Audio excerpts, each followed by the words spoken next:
I'm Chris Lovingood in the WRAL Live Center. One of the top stories right now on WRAL.com. This story right here. Columbus County Sheriff Jody Greene resigns for a second time. It was announced today that he was no longer in office during a press conference from the Columbus County District Attorney. Now, you heard me say a second time. You heard that correctly. The first time was back in October after some recordings had surfaced of him making racist remarks about his black employees. Well, he resigned and then he was elected a few weeks later, and now he's resigning again. And today we heard more details about that resignation from Columbus County's DA, Jon David. I want you to listen a little bit about his reaction about what happened. The actions of Sheriff Jody Greene were disqualifying to anyone who had presumed to hold the high office of sheriff. It was deeply damaging, it was hurtful, and it required an immediate and measured response. And that's what this office did. Now, it is very worth knowing that the SBI is investigating because there is a criminal probe that is happening as well into Jody Greene, but the DA could not get into that specifically. Right now, the chief deputy is going to be the acting sheriff, and it'll be the county commissioner's decision to choose a replacement with that. And I want to leave you with just one more quote that you didn't hear there from Jon David. He said, quote, "Nothing about Jody Greene's resignation today changes the fact that there is a comprehensive investigation ongoing." So yes, the sheriff may have resigned, but the trouble for him is not over. The parallel path which we are now moving upon is that there is a related criminal probe. Obviously, I am constrained by rules of ethics from being able to comment on an ongoing investigation, but I want to reassure this community that nothing about Jody Greene's resignation today changes the fact that there is a comprehensive investigation which is ongoing and will persist again into the future, not just against Sheriff Greene, but deputies under his command. That's what I asked them to look into, and that is what is being done today. Sadly, when the SBI got involved, we learned that this phone call was merely the tip of the iceberg. There were other inflammatory allegations which came to light, and courtrooms are the place where we prove allegations. It's one thing to make allegations, it's another thing to prove them. The state was prepared to call witnesses today to introduce evidence in the form of multiple exhibits to include audio tape recordings to prove by clear and convincing evidence that Jody Greene has done precisely what we've alleged that he's done. Although he's denied these allegations on social media, let me be very clear. The state was absolutely prepared today to go forward. We had a room full of witnesses assembled at my office, and we were ready to call them. Jody Greene has relieved us of that responsibility by resigning, but make no doubt about it, we were prepared to do our jobs and to prove this case. You know, there is a separation of powers for which our criminal justice system rests. While a district attorney petitions to have someone removed, the job of removal and disqualification is ultimately the province of the court. We respect the decision that Judge Sasser has made. We understand that removal now triggers a vacancy in office, his resignation, for which the county commissioners will be making a decision about who that leader will be in the future. Let me say more on that in a moment, but before we do, let me say this. It is not lightly, and there was no joy in filing a petition to remove Sheriff Jody Greene. Jody Greene was the duly elected sheriff of Columbus County. And the will of the voters should be respected absent a compelling reason to do so. I have given over 70 pages of what I believe is a compelling reason why he is disqualified from that office. And that is why we decided to act, because while these allegations came to light before the election, the citizens did vote him back into office. Let me be clear. While elections are a popularity contest, constitutional rights belong to everyone, including the disenfranchised, including the people that do not have political power in the community. And as your district attorney, I felt a real responsibility to speak for the entire community and let justice be done in a courtroom. Our forefathers, in their genius, conceived of a public square where the community could come in and visibly balance the rights of the accused versus how we as public officials do our job. And we are prepared today to prove by clear, convincing, and cogent evidence that Jody Greene was needing to be removed from office for the allegations for which we stated. So that's looking back for a moment. I said today, the first words of my mouth were that we stand at a time of profound challenge and change within the Department of Sheriff, and we need to look forward to. We need to look forward to what the criminal justice system will look like and the ripple effects from this behavior on pending cases, on past cases, and indeed the very foundational relationship that exists between the Office of District Attorney and the Sheriff's Department. Let me just say that the overwhelming number of deputies that work at the Sheriff's Office are good, decent people who honor their oath to protect and serve every day. And I'm their district attorney too. You know, they do not deserve to be painted with the brush that has covered Jody Greene. They do not deserve to wear his behavior or in any way be stained by decisions which he has made. It's going to be very important as we rebuild this department that we do not demonize a good group of people who are dedicated public servants who serve and protect this community every day. To the extent that there's problems that have gone beyond Jody Greene, rest assured that the SBI is looking into that and that will be addressed as necessary. But I want to reassure this community that since these allegations first came to light, my prosecutors have continued to work in team-like fashion with the men and women of the Columbus County Sheriff's Office. We have the shared interest of doing justice on the biggest things in our community, including homicide cases, sexual assaults, and dealing with drug dealers, and they do it exceedingly well. I'm very proud of the work of the Columbus County Sheriff's Office during this time period. They've had a difficult and challenging job to perform against this backdrop. And I'm very proud of my team as well. I want to recognize a couple of them. They're here with me today. Jacob Ward is not only a lifelong resident of Columbus County, but one of the senior assistant district attorneys in my office. And one of the chiefs of my office is Jenna Early, who stands with me as well here today. Both of them have been instrumental in helping to craft this petition. Although my name's on it, I certainly get the credit for a lot of their hard work and commitment too. You know, this petition and the investigation which is behind it, while my name is frequently on it, only one person is the signatory on it. There are a lot of people who are offended, outraged, and motivated by a sense of duty and responsibility to do something about what we had heard about. And so I represent a team of people both within my office and within the law enforcement community, indeed the larger justice system, who are deeply committed to doubling down and reaffirming the community that the justice system belongs to all of us and that fairness and equal treatment will be paramount in our dealings with all citizens. So as we move forward and talk about the next chapters, I stand before you as district attorney confident in this. I believe in the resilience of the Columbus County Sheriff's Office. I believe in the resilience of the criminal justice system. And I believe in the resilience of Columbus County.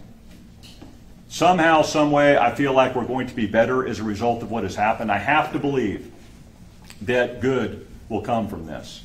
I know that it's always darkest before the dawn, and that there are a lot of people who are saddened and shocked by what has happened with the revelation that the sheriff made some remarks and engaged in other behavior unbefitting of anyone who would hold that high office. But I want to reassure you that this district attorney's office is deeply committed to helping rebuild this department, rebuilding public trust in the criminal justice system, and making this department and indeed the entire system the best version of itself possible so that we can effectively serve the people of this community. So with respect to cases that are now pending in the system, I want to let people know that we will engage in a systematic review on a case-by-case basis to ensure that those investigations rest on a firm foundation, that the justice will be done according to the facts and the law and no extraneous considerations, and that we keep an open mind to listening and acting on cases as justice so requires. The greatest feedback mechanism in any case is defense attorneys, the people who are assigned and appointed to represent people who are charged with offenses. We will be looking to them to alert us to questions and concerns they have about pending cases and indeed past convictions. And we are going to undertake a sincere process to make sure that that is done deliberately, and with the ends of justice in mind. And then finally, I want to speak to the replacement for Sheriff Greene, because again, he's no longer the sheriff. By operation of law, the chief deputy is currently the acting sheriff, and the county commissioners, of which there are 7 of them, get to decide in the future who will be their sheriff. I want to encourage them to embrace a sincere process. This is not the first time that a sheriff has been removed from office in the state of North Carolina. I believe a best practice has emerged through previous lessons, and I would look to the examples of other counties that have undergone a similar upheaval. And the best thing to do is involve the entire community in that selection, to make it a sincere process, not a political process, to interview folks and let the best candidate be selected on the basis of merit and ability. The healing moment which can come in the future is ensuring that we have a sheriff who is going to serve all of the citizens of Columbus County and honor their oath to protect and serve and enforce the constitutional rights of everyone. And I know that the county commissioners are committed to doing that. I look forward to giving my advice on that issue if they ask. But let me be clear about this. While Jody Greene today said that this was somewhat personal and that he didn't want Jon David to select who sheriff was, I've never said who the sheriff should be. I said who, in my mind, the sheriff cannot be. And by Jody Greene's behavior today, he solved that issue for us. He has resigned, and a process will be moving forward to name his replacement. So with that, I invite members of the media first to ask any questions they would have about the process or the road ahead. Yes, sir. Mr. Shockman. Can you just clarify for listeners and readers and viewers how Pressor ruled on the disqualification part of your petition? Okay, so there was 2 parts of the petition, removal and disqualification, and there's both a statutory component to that and a constitutional argument, which we made. Let me be clear. I have always said that the actions of Jody Greene are not only the basis of removal, but something that is disqualifying in nature. The basis for my petition today was to remove him as sheriff. That was legally mooted by his unilateral decision to resign.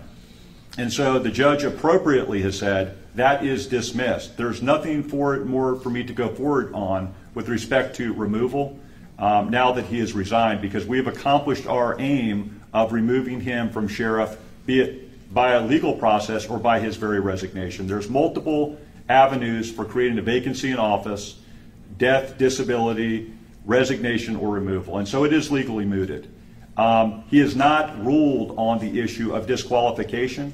If he dismisses that, he made very clear to the state that I would always have the remedy of filing a motion to remove and disqualify even Deputy Jody Greene in the future. And we will certainly keep an open mind to do that. This office has been very consistent with where we stand on this issue. We simply do not feel as though Jody Greene should be someone who ever carries a badge again. Amen. Yes, Justin. The process that you suggested for the county commissioners to take to replace Greene presumably would take days, if not weeks. So does that mean that you have confidence in acting Sheriff Kevin Norris to fulfill the office in that interim period? Thank you for asking. You know, Rome wasn't built in a day, Justin, and you know, I'm not unmindful of the fact that the road ahead is going to be something that just takes time, and so answers will come to us in the fullness of time. I have every confidence in Captain Kevin Norris. I think he was a great choice to be chief deputy, and that he will be a very good interim sheriff until the county commissioners have a chance to meet and decide who the full sheriff would be. Kevin Norris has, in his career, demonstrated a real capacity to be a partner with the district attorney's office and work with us in the spirit of shared interest. And so I'm glad that he's there for now, but I think the county commissioners need to decide into the future who should occupy that important position permanently. And I don't want to weigh in on that today. This process is about a change of leadership, not advocating for a new one. So I trust that the county commissioners are going to make the best and most wise decision for the benefit of the community. Yes, sir. Is there anything, in terms of what the judge said today, is there anything that is going to prevent Sheriff Jody Greene from being appointed sheriff by the commission, or even to be hired by the actual sheriff's department at this point in time? Okay, so the question for those of you that did not hear that is there anything that would prevent the county commissioners from appointing sheriff or from him being rehired? First of all, with respect to a sheriff, he has resigned his office of sheriff. With respect to being a deputy, that is something that is governed by training and standards. Training and standards, and it was well publicized as part of my petition that we have issued a Giglio letter against Sheriff Greene. There is a, as you know, separate criminal probe that's ongoing. While we had the ability today to remove him as sheriff, that did not speak to the future about a subsequent leader's ability to hire anybody they saw fit. However, there's a separate body of people, that is training and standards, that might be able to weigh in on that issue. And of course, there's political considerations that go around that. So the goal for today was accomplished, and I'm very proud of the process which led to this result today. Yes, sir, Mr. Shockman. There's one part of the timeline of the story I'd like to clear up for people, and that is the time between when Jason Souls told WECT that he brought his concerns to the SBI to when it made it to your desk. Can you speak to that at all? I will. So the question was, at what point, I believe, did my office first become aware of these allegations? And that was the very day that I asked for the SBI investigation, and it was 2 days before WECT first publicized that call. Let me be clear, we did not know of these allegations prior to that point, or I would have done something about it prior to that point. The SBI was contacted about the call, but apparently did not hear the call. Multiple county commissioners, according to what Jason Souls would testify to, were apparently made aware of the substance of that call. I think there was a lot of confusion on some people's part about what to do with that information or where to take it. From the first time and from the first available opportunity that the district attorney's office became aware of it, we acted upon it immediately. Okay, guys, I know there's going to be a lot of questions that happen into the future, and some of those will be answered in the fullness of time. I just want to say how grateful I am to my team and to the SBI for giving me the facts that I need to be effective in a courtroom. I look forward to working with this community and with the county commissioners in the road ahead to establish a better sheriff's office, a better criminal justice system than where one stood before. Thank you.